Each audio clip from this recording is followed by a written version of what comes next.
Bom dia, seguidores do Química.learning no Instagram e no YouTube. Sejam bem-vindos e assim como eu prometi, liberado o bônus dessa super aula de Química dos Combustíveis de Foguete.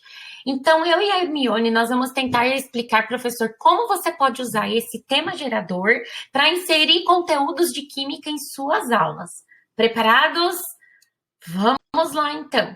O que a gente pode abordar com o tema gerador, né? Cálculo estequiométrico, propriedades coligativas, pode abordar gases, pode abordar compostos nitrogenados e funções orgânicas. Dá para aproveitar para trabalhar a termodinâmica também, entalpia, né? Dá para trabalhar cálculo do número do NOx da reação também. A entalpia e o número do NOx eu não deixei no slide, me perdoem, mas super dá para trabalhar esse tema, tanto que eu vou apresentar aqui para vocês.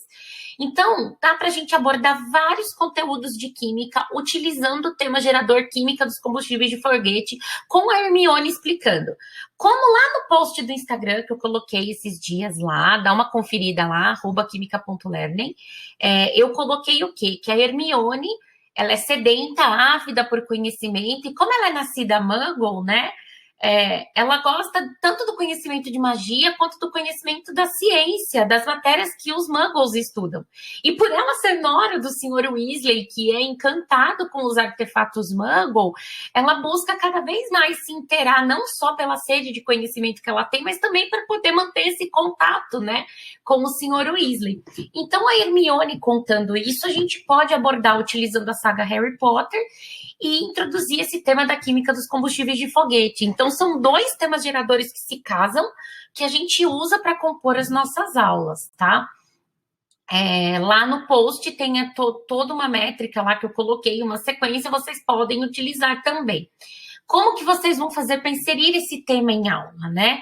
Vocês podem utilizar vídeos, recortes de reportagem falando sobre os voos espaciais que teve antigamente, o pouso do homem na Lua, a evolução que teve daquele tempo para hoje, né?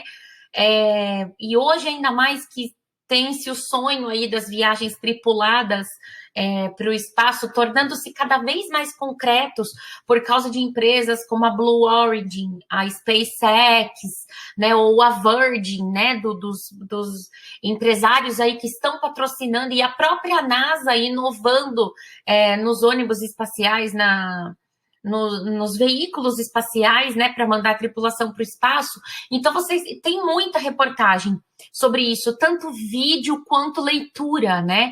Então, você pode fazer uma roda, um brainstorming com seus alunos e, antes de inserir o conteúdo de química, falar sobre essa coisa dos foguetes e tudo mais, dessa conquista espacial, do sonho da viagem tripulada se tornando cada vez mais realidade, e daí vir aos poucos inserindo os conteúdos. Se você tiver algum professor de física que seja amigo, que trabalhe no mesmo colégio, e ele topar fazer uma interdisciplinaridade, porque, lançamento de foguete tem tanta vertente da física, né? Lançamento oblíquo, velocidade, enfim, altura, tem tantas coisas para ver, envolvendo a física, que ia ser muito bacana fazer um trabalho interdisciplinar com o professor de física, né? Até com o professor de biologia, ver como que o corpo reage a essas mudanças bruscas, né, das condições atmosféricas, temperatura, pressão, a questão da própria alimentação, que tem-se comidas espaciais para os astronautas aí, agora com tripulação, né, que está indo para o espaço, ver toda essa parte nutricional, o que muda em metabolismo, em respiração, enfim. Dá para fazer bastante trabalho bacana com matemática também. Dá para abordar o uso, resolução de equações e tudo mais com essas abordagens da física sobre lançamento de foguete, propulsão, enfim, tipo de combustível que é utilizado, por quantidades que precisa para dar uma boa propulsão. Então, dá para trabalhar bastante disciplinas aí. Se vocês tiverem professores que topem esse tipo de interdisciplinaridade, ficaria super, né? Dá até para pensar em um projeto usando essa temática, tá? E ainda falando sobre como inserir esse tema, né? para você colocar, professor de química, os conteúdos de química, fale ao máximo quimicamente falando do que tem no foguete, né? Os materiais que são utilizados para fazer a fuselagem, que eles têm que resistir a variações de temperatura e de pressão muito bruscas, né? Quando entra e sai da atmosfera terrestre. E aí vai entrando, né, desses materiais, vai entrando para a parte dos combustíveis. Do que eles são formados, quais os tipos de combustível. Lembrando que lá no meu post do Instagram eu deixei os tipos de combustível que a gente pode ter criogênicos, sólidos, né? Mistura de compostos que a gente faz para obter esses combustíveis e qual o mecanismo que eles operam aí. Dentro do foguete para gerar a propulsão, tá? E aí você já entrou no mundo químico, é só o professor escolher qual tema, qual conteúdo da química você quer trabalhar. Escolhido esse conteúdo, você direciona a sua conversa, entendeu? Se você quiser trabalhar sobre química orgânica, funções orgânicas, ou funções nitrogenadas, que tem bastante combustível que tem nitrogênio na estrutura, você pode começar a falar muito sobre a característica química desses combustíveis e ir inserindo o tema, o conteúdo, funções orgânicas. Se você quiser falar sobre entalpia, pode falar sobre as reações endotérmicas, exotérmicas, se libera ou absorve calor no processo da propulsão, no processo da mistura dos combustíveis em si, né? Se você quiser falar sobre cálculo estequiométrico, quais as quantidades de reagentes eu tenho que colocar no tanque ali de combustível do foguete para formar um X-mol de litros de combustível para que haja uma propulsão adequada. Então, a sua conversa tem que ser direcionada para o conteúdo de química que você quer inserir usando esse tema, ok? Atividades como roda de discussão, um quiz, né? Jogo de perguntas e respostas. Quem é cringe vai lembrar dos passa ou repassa da vida, né? Que você aperta o botão ali, responde primeiro, pode dividir a sala em equipes. Por que não, né? Ver quem consegue ou tocar um sino, apertar um botão. Vale até a torta na cara para quem não responder certo, né? Só de brincadeira, claro, nunca de forma punitiva. O erro não é um problema, a gente aprende mais errando muitas vezes do que outra coisa, né? É para se divertir mesmo, é para aprender ludicamente, tá? Nada é como forma de punição. Então, essas rodas de discussão, esses quiz, atividades dinâmicas para que os alunos possam falar, para que eles possam pensar, criar, elaborar as ideias, recorrer aos conhecimentos prévios que eles têm de um determinado assunto, para ir poder construindo esse novo conhecimento que ele vai adquirir com você, professor, na aula, tá? Por exemplo, aqui, ó, se você quiser usar esse tema gerador, química do combustível de foguete, para explicar cálculo estequiométrico. Então, eu tenho dois combustíveis aqui, a dimetilohidrazina, que é o primeiro composto CH3,2, N2H2, que ele vai reagir com tetróxido de nitrogênio, né? Tetróxido de dinitrogênio, que é o N2O4, que são dois combustíveis líquidos, tá? Tá vendo que eu coloquei no estado sólido ali, o estado líquido no slide ali, tá bom? São dois combustíveis líquidos que quando eles se misturam, quando eles reagem entre si, eles vão gerar gases, tá?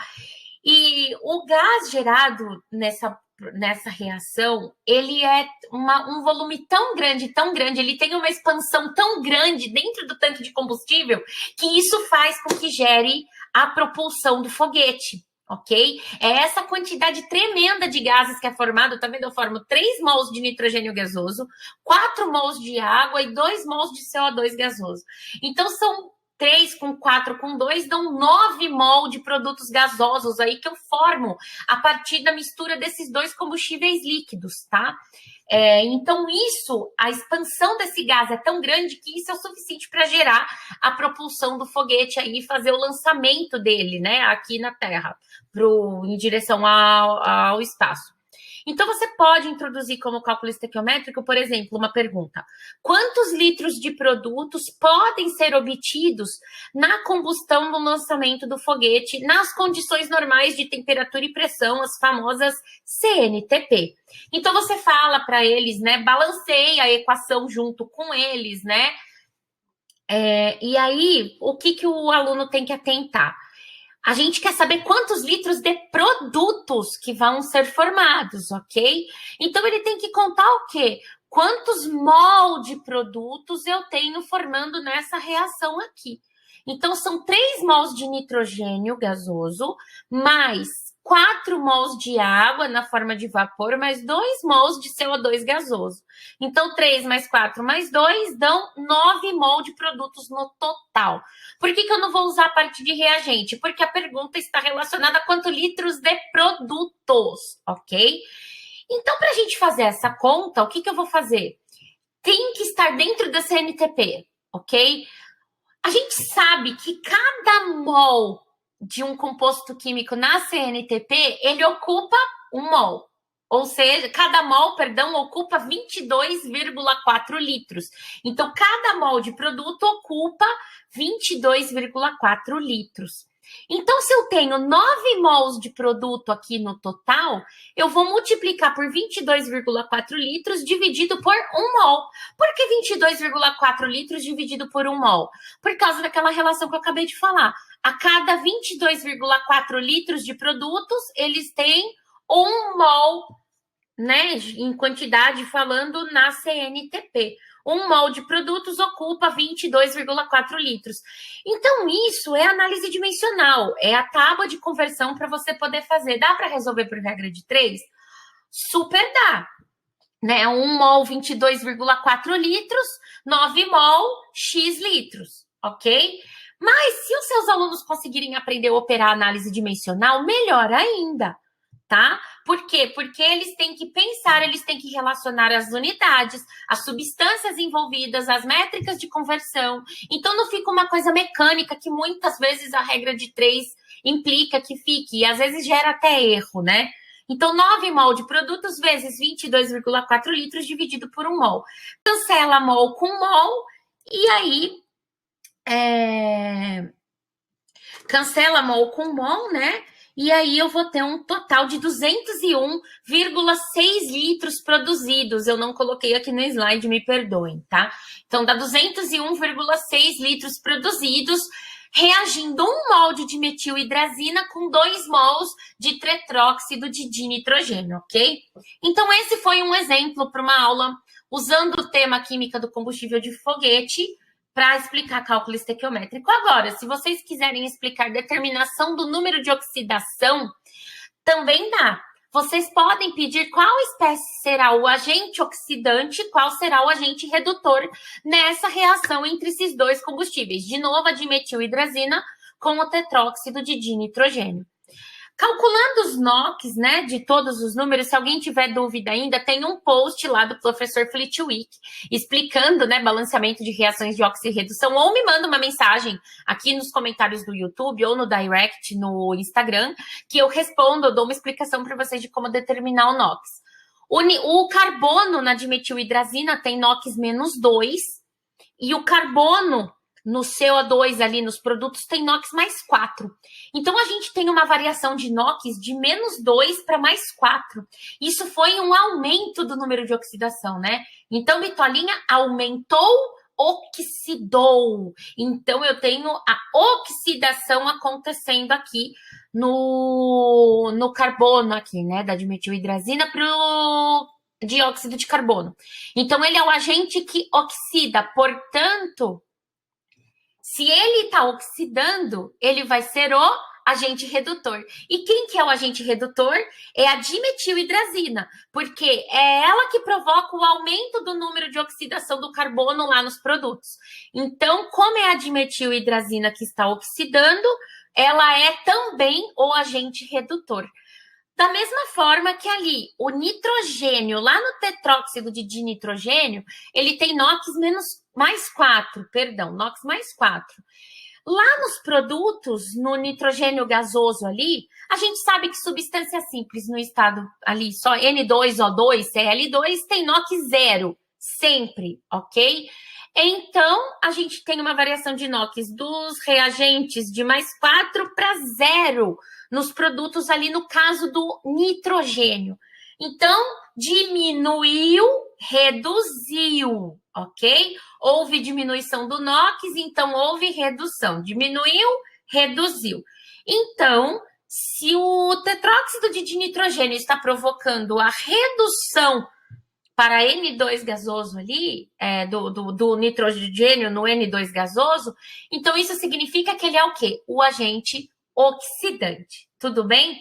Esse foi um exemplo para determinar a variação de inox. E agora está quase acabando, gente. Aguenta só mais um pouquinho, está quase acabando. É o último exemplo. Para trabalhar com entalpia, né, com termoquímica, vocês podem pedir para eles calcularem a entalpia dessa reação, da mistura desses dois combustíveis líquidos, né, de metilhidrazina e o tetróxido de dinitrogênio. Eu usei a mesma reação base para todos esses exemplos, tá? Então, eu coloquei um gráfico aqui do lado que mostra a variação de entalpia em quilojoules por mol, tá bom? Então, a gente tem, lembra que a substância simples no estado padrão ali, ela é zero, ok? A entalpia. Então, o N2 é zero. A dimetilhidrazina, ela tem uma entalpia de mais 49, o valor do valor de entalpia dela. O tetróxido de dinitrogênio é menos 35. A água na forma gasosa, né, de vapor, menos 242 kJ por mol. E o gás carbônico gasoso, menos 394. Como que a gente faz para calcular a variação de entalpia nessa reação? A gente sabe que a variação de entalpia ela é dada pelo quê? A entalpia dos produtos menos a entalpia dos reagentes, ou seja, o final menos o inicial. Então, eu vou pegar, seguindo a minha reação base ali, que eu coloquei nos outros slides da reação dos dois combustíveis líquidos, né? Nós temos o quê? Primeiro, reagentes, certo? Primeiro produtos, né? Perdão. Primeiros produtos, 3 mols de N2 ali, que é zero, então 3 vezes zero, mais 2 mols de CO2, que a entalpia dele é 394, então fica 2 vezes menos 394, mais 4 vezes a variação de entalpia da água gasosa, né, que é menos 242. Fecha tudo isso numa chave, põe o menos aí e vamos fazer os componentes dos reagentes agora. Abre o colchete de novo, então eu vou ter 1 mol de dimetilhidrazina, que é 49, mais 49, né, quilojoules por mol, mais 2 mols de tetróxido de dinitrogênio, que tem menos 35 kJ por mol. Então, fica 2 vezes menos 35. Fecha os colchetes, resolve os valores de cada colchete separadamente, ok? A variação da entalpia aqui dos produtos vai dar menos 1.756, menos 21 aqui dos reagentes. Algebricamente falando, menos com menos aqui vai ficar mais 21. Então, eu vou ter menos 1.756 mais 21, que vai me resultar em uma variação de entalpia de menos 1.735 quilojoules. A gente pode ver que essa reação, pelo sinal negativo, ela está liberando calor. Ela é uma reação extremamente exotérmica. E eu falei ali no começo que ela libera um volume muito grande de gás. Tem uma grande expansão acontecendo. É muita quantidade de calor e muita expansão acontecendo.